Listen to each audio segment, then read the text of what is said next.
সুসময়ের hybrid আর ছামছার দল সত্য মিথ্যার বিষ মাখিয়ে ছড়ায় কেবল চল, বিপক্ষকে ডুবাতে গিয়ে নিজের গড়ে ফুড়ায় কয়েকটা এমন ধান্দাবাজই দল ও দেশকে ডুবায়। ইতিহাসের পাতায় নাম লিখতে চায় সবাই, কিন্তু ইতিহাসের দায় মেটাতে পারে কজন? রাজনীতির মঞ্চে যখন শীর্ষ পদের নাম আসে, তখন জন আকাঙ্ক্ষা শীর্ষে থাকা নেতার কাঁধে বার্তায় দেশ গড়ার গুরুবার।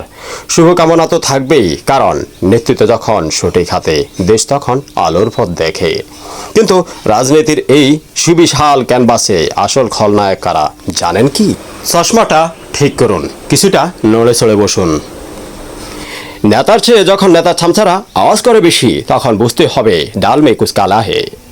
অতিকথন আর বিভ্রান্ত সত্য মিথ্যার সংমিশ্রণ এবং কথার ফুলঝুরি জ্বালিয়ে যখন নেতাকে অন্ধ করে রাখতে চায়, তারা দলের বন্ধু না, তারা ফিটে গোজা লুকানো ছুরি। চাটুকারদের তর্জনী আর ত্যাগীদের দীর্ঘশ্বাস, এই দুয়ের মাঝে কখনো কখনো দাঁড়িয়ে থাকে দেশ। একটু মিলিয়ে নেওয়া যাক কবিতার ছন্দে ছন্দে। নেতার পাশে বসে যারা গায় শুধু জয়গান, তারাই আসলে ভাঙতে চায় নেতার সম্মান। অতিকথন আর মিথ্যা তথ্য সাজিয়ে দেয় মায়া জাল, শীর্ষ পদের দিকে ছুড়ে দেয় কালিমার এক জাল। যারা রাজপথে রক্ত দিল, শৈল কত ক্ষত, ত্যাগ আর ক্লিন ইমেজ নিয়ে লড়ল অবিরত, তাদের হাতে সঁপে দাও যদি আগামীর এই বাটন, তবে হবে দলের মুক্তি, দেশ হবে নবগঠন। ইনশাআল্লাহ কাটবে আদার, আসবে নতুন দিন। যদি চাটুকারিতা হয় দুলিশ্বাত, ত্যাগীরা পায় ঋণ।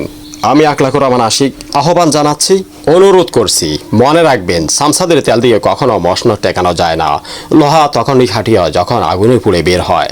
দলের ভিতর সেই আগুনে পোড়া ত্যাগী আর ক্লিন ইমেজের কর্মীদের যদি শতভাগ মূল্যায়ন করা হয়, তবে দল টিকবে, দেশও গেবে।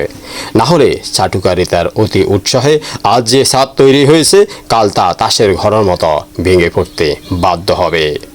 সাধু সাবধান।